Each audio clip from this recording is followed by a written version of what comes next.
She left Ohio, came to California, very little family.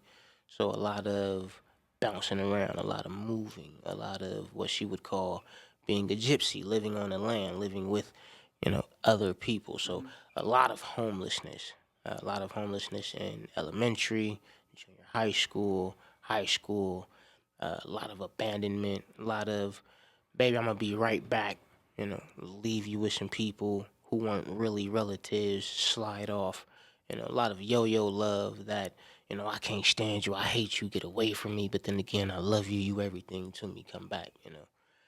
Um, a lot of that took place in the Inland Empire. A lot of homelessness throughout Fontana, Rialto, San Bernardino, man, all the way up to Victorville, Hemet. Man, I slept on all of these streets just about, like downtown. Used to sleep outside the Carousel Mall when the Carousel Mall was still popping. Uh, yeah, a lot of that took place. Um, got into. I wouldn't necessarily say I was with the wrong crowd, right? It was the crowd.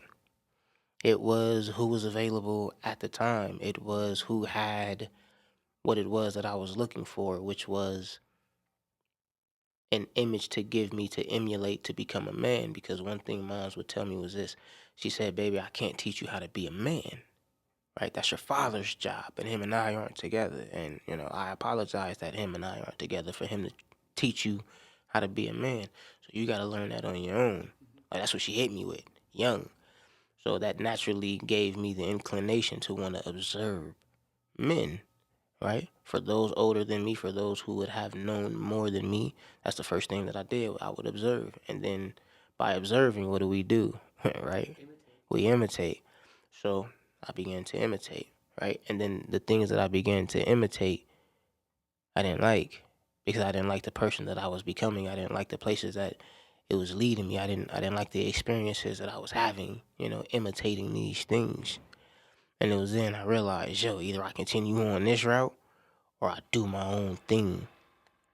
And I came to doing my own thing because actually one of my guys told me, he was like, listen, he was like, he said it just like this: you've always done your own thing.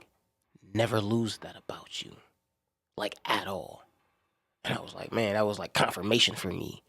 And once things started falling apart and, shit start hitting the fan and fire and brimstone and things start falling apart, it was like, okay, you know what?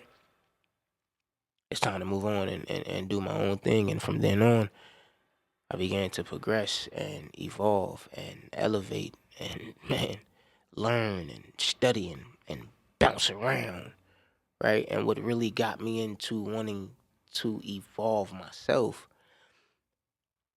well, I was listening to a radio interview, and the gentleman was reading, I believe, something along the lines of the Willie Lynch letter.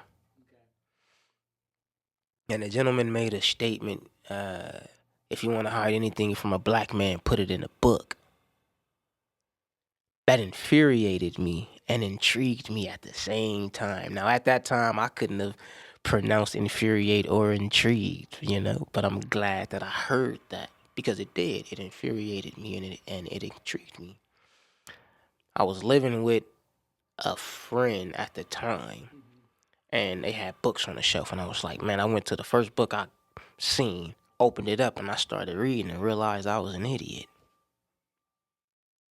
Realized I couldn't read, bro. I was 21 years old, couldn't read. Oh, I could do X, Y, and Z, but damn, I can't read. How could you tell that you couldn't read? Because I couldn't pronounce certain words, easy words, sophisticated, beneficial. Words that would seem complicated, but they aren't. Words that should be simple based on the age that I was. I should have been able to pronounce all of those. Bro, I struggled. That brought me to tears. I cried. And I said, okay. From frustration, right? Man, from frustration and realizing, bro, who am I? No wonder when I'm out here attempting to do things, calling myself, a man or wanting to improve, people are looking at me like, bro, you're not ready. I wasn't, by any means.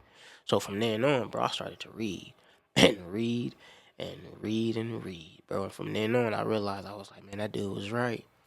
If you want to hide anything from a black man, put it in the book. But then I was just like, yo, if you want to hide anything from anyone, put it in the book. Because they'll give you all of the other distractions. But sitting down, reading, looking up words you don't know, making sure you understand and comprehend the sentence structure, the context, all of the different nuances that come with literature, all right?